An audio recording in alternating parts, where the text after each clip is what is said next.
University of Chicago and professor of medicine, and he'll be talking about the top 5 advances in head and neck cancers in 2015. Everett?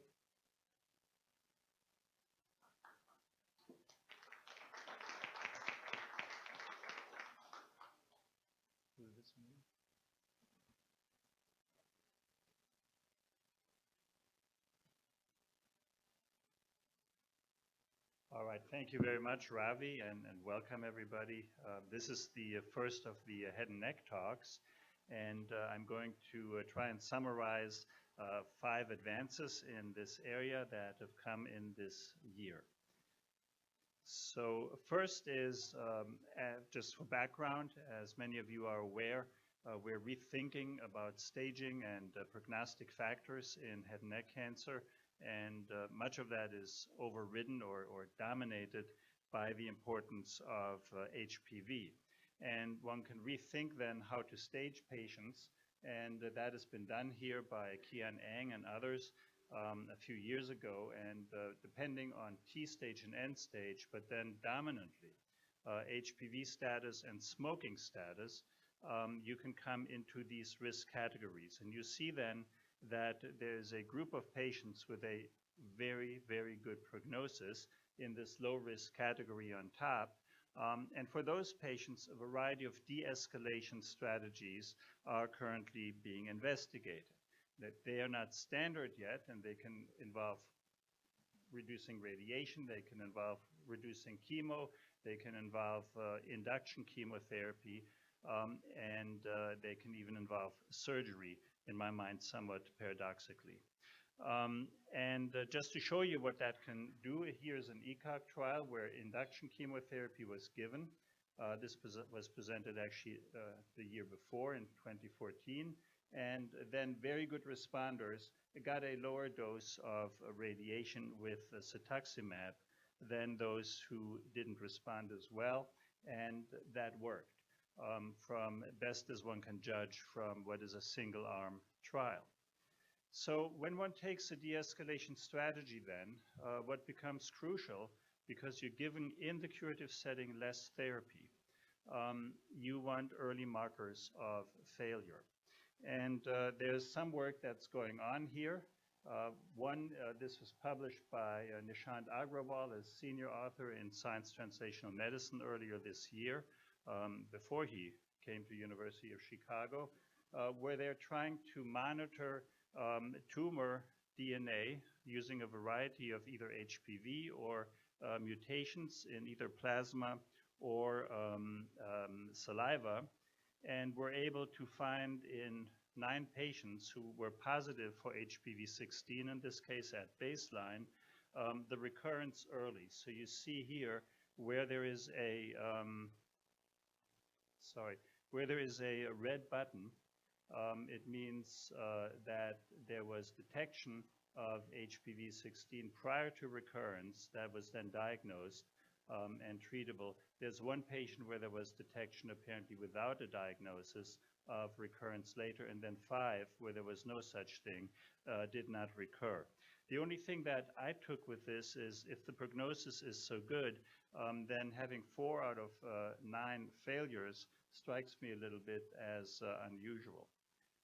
And here you see the survival. Now, very similar, the Johns Hopkins group, Dr. Reddick et al. At ASCO presented monitoring in patients who were being treated, usually with chemo-RT, HPV DNA in saliva, in exfoliated cells. And here, too, they could diagnose at the beginning the HPV in the great majority of these patients, and then monitored for clearance. And you see here that that clearance happened in the specific HPV-16 and 93%. There were other high-risk HPV viruses measured where clearance was somewhat less common. But the point is, in the 5 where there was persistent disease, subsequent recurrence was noted, and those patients didn't do well. So this is early. It's not certainly standard therapy at this point, but I do think it points a way forward to how patients may be monitored in the future as we do de-escalation trials, so that whatever salvage strategies we might need could be applied earlier. So going to the next, this is previously untreated, locoregionally advanced disease. Many of these patients these days are treated with combined modality concurrent chemoradiation, and they do have bulky disease, nodal disease at diagnosis. And so the question is always, do they need a neck dissection? And if they do, you can do the neck dissection first, you can do it afterwards, but maybe they don't need it. And is there a way to evaluate that? So this is a British trial where patients were randomized 1-to-1, as you can see.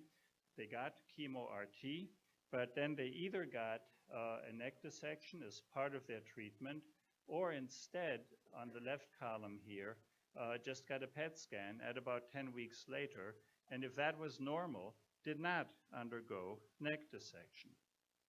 And you can see here the outcome. So the first 3 columns here are basically the control group. Neck dissection was done in 78% of patients. There were some complications. On the surveillance arm, only those who then had recurrence or some other indication to still do a neck dissection had that.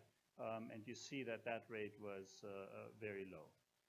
And the complication rate about the same, meaning that if you do get prior chemo-RT, a good surgeon at least should still be able to do the neck dissection safely. There was no difference in survival, so patients were not compromised in this, and this suggests that this could be adopted as a new standard of care.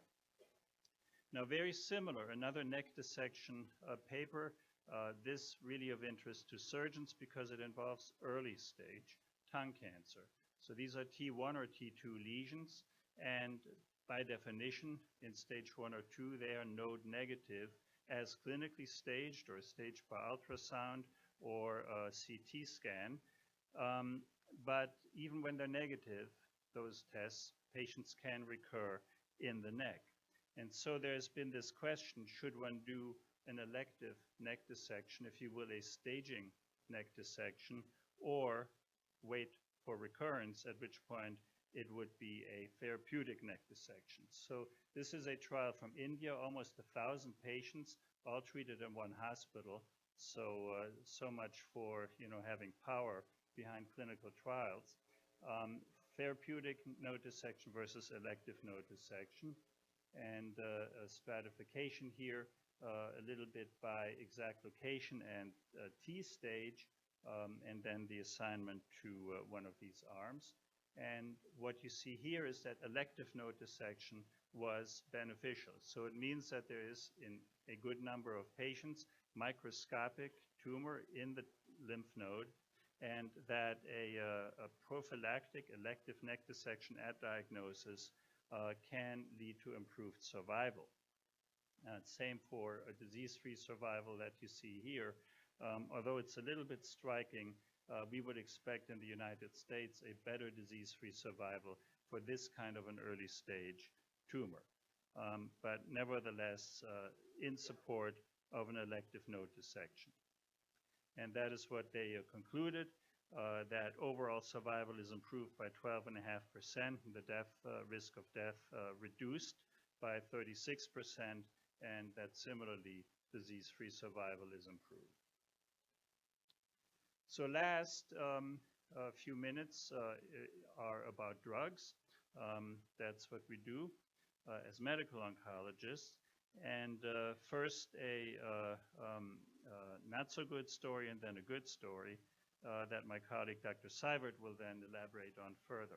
So first about EGFR monoclonal antibodies. Cetuximab has been around a long time. It is standard of care. And Jim Bonner presented this trial, updated it in 2010. So this is a comparison of radiation versus radiation cetuximab, and it is a possible standard of care, somewhat compromised by the use then of a radiation-only control arm.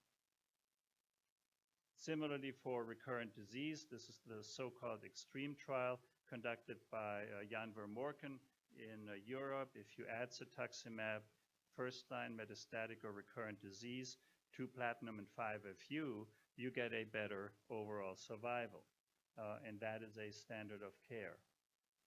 But beyond that, cetuximab has floundered. It does not work when added to chemoradiotherapy, as RTOG showed, I think, very powerfully here. And similarly, there were data like that in lung cancer where it certainly didn't help, and in esophageal cancers. So those two indications for cetuximab.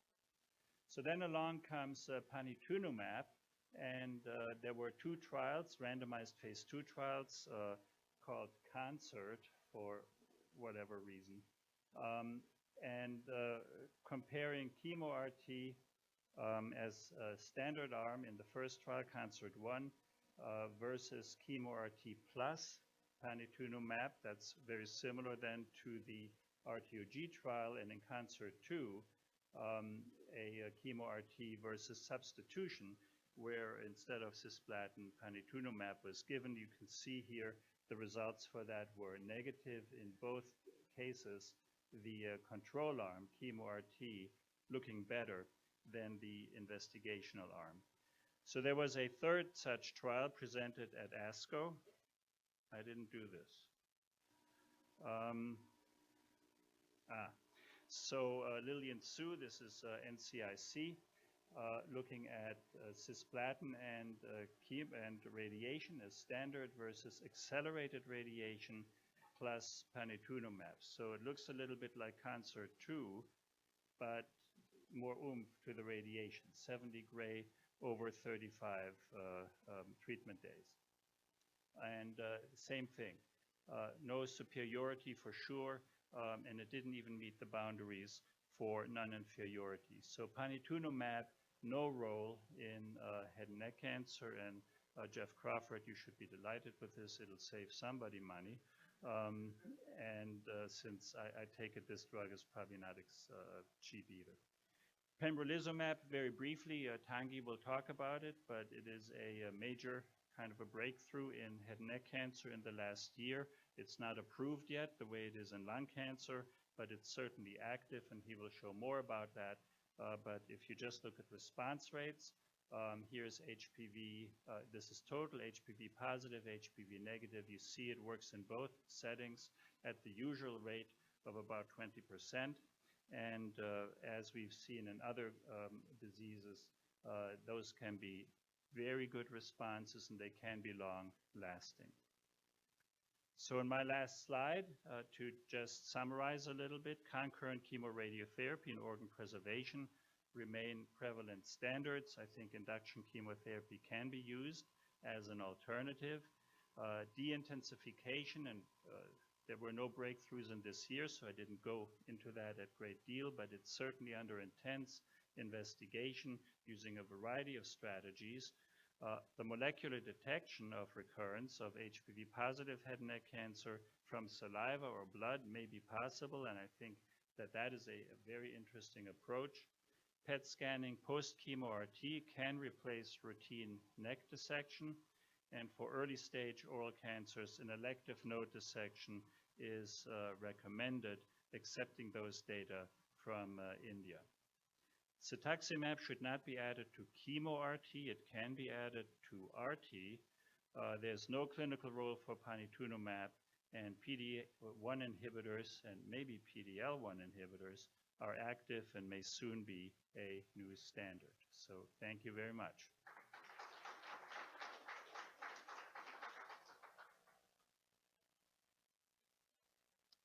Thank you.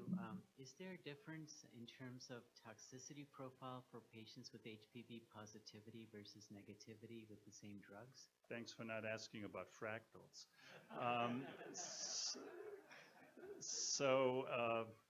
In terms of treatment, I think they pretty much respond the same way. There is, of course, concern with performance status when patients who were heavy smokers or had a lot of alcohol exposure are treated. Those tend to be older and may tolerate treatment less well, but there's no intrinsic difference in tolerance. Thank you.